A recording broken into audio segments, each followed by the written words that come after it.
empiezas en equipado. ¿Y cuándo, cómo y por qué te pasas a RAW? Pues me paso a Powerlifting RAW a raíz de que para mí entrenar Powerlifting equipado y competir, sobre todo entrenar equipado, era un coñazo mayúsculo. Era un coñazo mayúsculo porque era, digamos, por una parte costoso.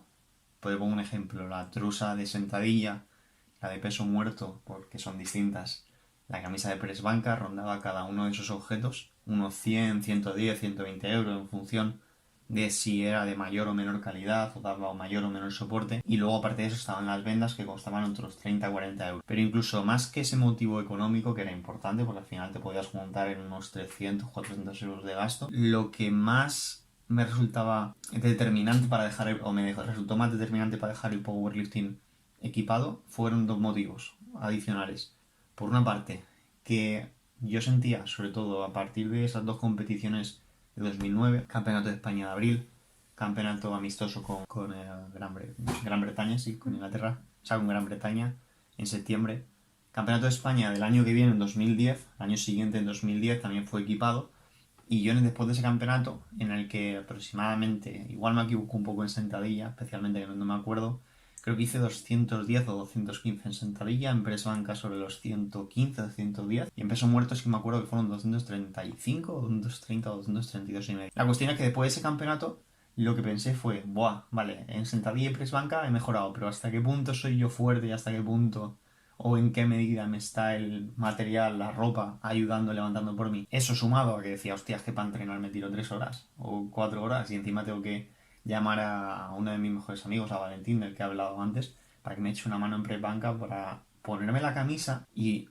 luego que me eche un ojo, porque claro, en lo de la camisa, para quien nos esté escuchando o viendo, es una camisa que está súper apretada y para que nos hagamos una idea, si nuestro brazo es esto, la camisa tiene ese tamaño justo para que te quepa y la forma en la que nos poníamos la camisa era con bolsas y con talco para que pasara mejor las mangas. Es decir, poníamos, digamos que el puño pasaba por la bolsa, por la parte inferior, luego las asas pasaban a la altura del codo y luego lo que hacíamos era que el propio plástico de la bolsa hacía como de superficie deslizante para que pasaran las mangas. Una vez que habían entrado las dos mangas unos 3-4 dedos por encima de los codos, es cuando ya metíamos la cabeza y con ayuda de alguien la ibas bajando.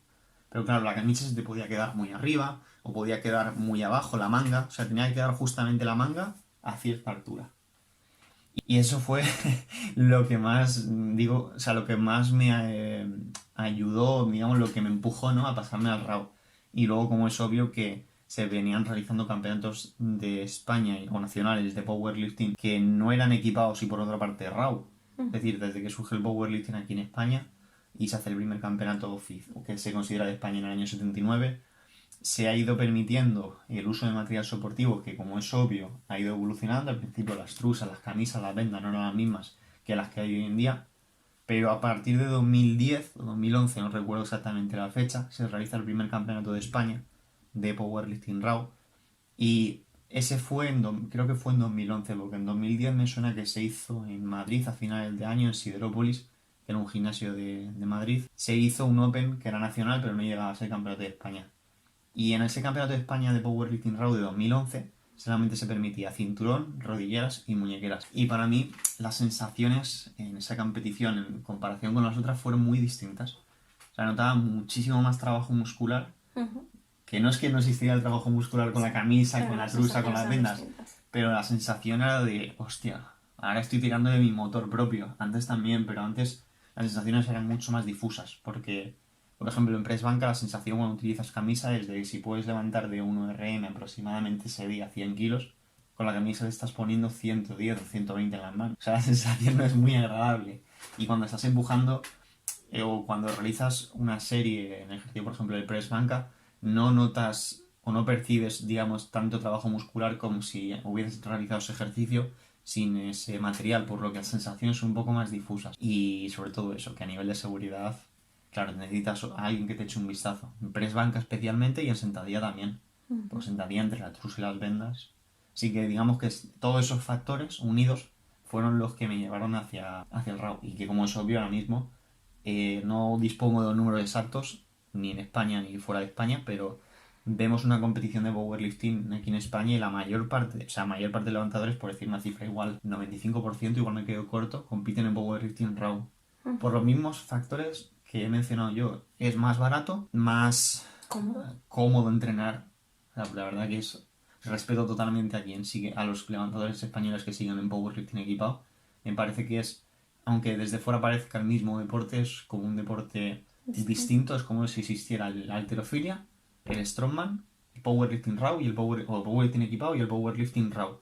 Pero de verdad que realizar los movimientos con la camisa, con la trusa, con las vendas, es totalmente distinto la sensación que se tiene desde dentro y las cargas que se manejan. Así que bueno, eso. Y a nivel mundial, no sé si los números o digamos, ¿no? La relación entre los competidores RAW y equipado es como en España, creo que está mucho más equiparado en cuanto a que siguen habiendo muchos levantadores que participan en los campeonatos del mundo, campeonatos de Europa equipado, pero aquí en España ha sido brutal. La gente, o sea, los levantadores que se han iniciado a partir de 2010, 2011, 2012, todos a RAW, o la grandísima mayoría.